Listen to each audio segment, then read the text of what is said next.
मुनिश्री वीर सागर जी महाराज के इन दिनों निर्मल सेवा सदन में मूक माटी महाकाव्य ग्रंथ पर विशेष धर्म कक्षा चल रही है। मुनिराज जी की धर्म कक्षा में शहर भर से श्रावक मूक माटी महाकाव्य ग्रंथ के गूढ़ रहस्य को मुनिराज के श्रीमुख से सुनने के लिए निर्मल सदन पहुंच रहे हैं। माटी की तरह ही मनुष्य को मेहनत करनी चाहिए और जीवन में मेहनत ही रंग लाती है। गुरुजन मनुष्य जीवन को सुधारने के लिए गुरुवाणी देते हैं। ये कहना है मुनिश्री वीर सागर जी महाराज का। मुनिश्री के इन दिनों निर्मल सदन में मूक माटी महाकाव्य ग्रंथ पर विशेष धर्म कक्षा चल रही है।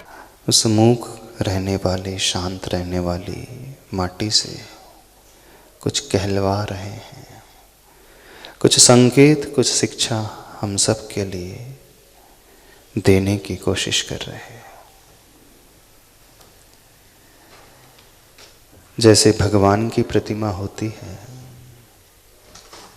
कहने के लिए ये होता है कि प्रतिमा कुछ कहती नहीं हमसे, वो हमसे कोई संवाद नहीं करती है, बोलती नहीं है, लेकिन जो समझने वाला होता है, सुनने वाला होता है, उस भगवान की प्रतिमा से भी सुन सकता है, बात कर सकता है, समझ सकता है। अपने मन की हर बात को वो सुना भी सकता है और उनके ज्ञान की बात को हम सुन भी सकते हैं। ये कला हमारे भीतर होना चाहिए। जो व्यक्ति किसी की मौन भाषा नहीं समझ सकता, वह उसके शब्द को भी अच्छे से नहीं जान सकता। शब्द उथले होते हैं, मौन गहरा होता है। शब्दों में बनावटीपन आ सकता है, दिखावटीपन आ सकता है, लेकिन भावों में कभी भी बनावटीपन नहीं आता। मूक माटी महाकाव्य ग्रंथ पर चल रही इस धर्म कक्षा में शहर भर से श्रावक शामिल हो रहे हैं। धर्मानुरागी बंधुओं का कहना था कि वो मूक माटी महाकाव्य की इस धर्म कक्षा में शामिल होकर अपने जीवन को सफल बना रहे हैं। जिस सरल भाषा में मुनिराज मूक माटी महाकाव्य ग्रंथ के एक एक पद का भाव हमारे सामने रख रहे हैं, वो काबिले तारीफ है।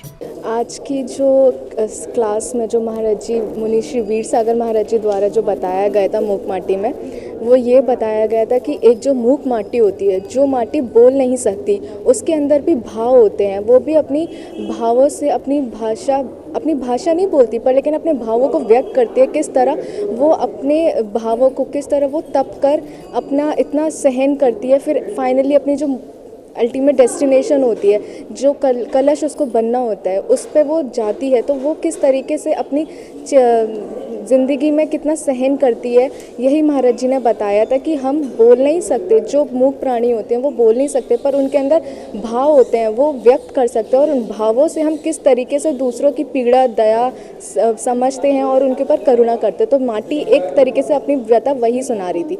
सभी मुनियों की जय।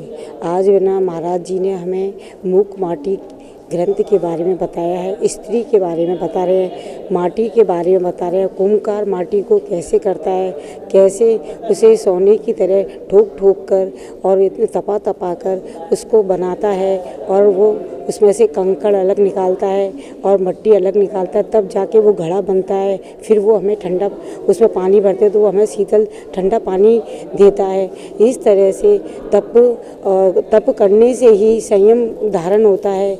और आज भी महाराज जी ने बताया कि हमें स्त्री प्राय में रह के ही अपने आप को कल्याण करना चाहिए। आज मुनिश्री वीर सागर जी महाराज ने मूक माटी ग्रंथ के माध्यम से ये समझाया कि अपने भावों की विशुद्धि रखो, क्योंकि भाव सही होंगे तो भव सही रहेगा, इसलिए अपने भावों को शुद्ध रखो। नगर में तरह मुनिराज पधारे हुए हैं और दिन प्रतिदिन हमें मूक माटी का वाचन यहाँ सुनने को मिल रहा है। विषय यह है कि हम उस मूक माटी की तरह हैं। वो माटी जो असहाय माटी है, उसका कोई सहारा नहीं है, लेकिन जब उसको गुरु प्राप्त होता है तो माटी हमें जब गुरु प्राप्त हुए हैं तो हम भी उस माटी की भांति हैं। अपने मन की बेहतरता को उनके सामने रखें और अपने जीवन को अच्छा बनाने का प्रयास करें। और जैसे कुंभकार एक कलश का निर्माण करता है माटी से, ठीक उसी प्रकार ये दिगंबर संत भी हमारी इस माटी को निश्चित एक अच्छे संस्कार से एक कलश के समान बनाने का प्रयास हम कर सकते हैं और अपनी आत्मा का कल्याण कर सकते हैं। ये सारी बातें, ये धार्मिक परिचर्चा यहाँ पर प्रतिदिन होती है, इससे हम अपनी आत्मा का कल्याण कर सकते हैं। धर्म कक्षा में मुनिराज को रकाबगंज जैन भक्त महिला मंडल से जुड़े भक्तों ने श्रीफल देकर आशीर्वाद ग्रहण किया। मुनिश्री की आराधना के दौरान भक्तजन बेहद उत्साहित नजर आए। भक्तजनों ने भक्ति गीत प्रस्तुत कर मुनिश्री का सम्मान किया। मूकमाटी की यात्रा पर मुनिश्री ने प्रकाश डालते हुए कहा कि मनुष्य का कर्म ही उसकी पहचान है। अगर जीवन में मनुष्य को आगे बढ़ना है तो लक्ष्य बेहद जरूरी है। जिस तरह माटी से कलश को बनाया जाता है, उस माटी को तपना पड़ता है। इसी तरह मनुष्य को एक अच्छा जीवन जीने के लिए तपना बेहद जरूरी है। मेहनत तपन ही जीवन में रंग लाती है। छिपिटोला, आगरा, उत्तर प्रदेश से जिनवाड़ी चैनल के लिए ब्यूरो रिपोर्ट।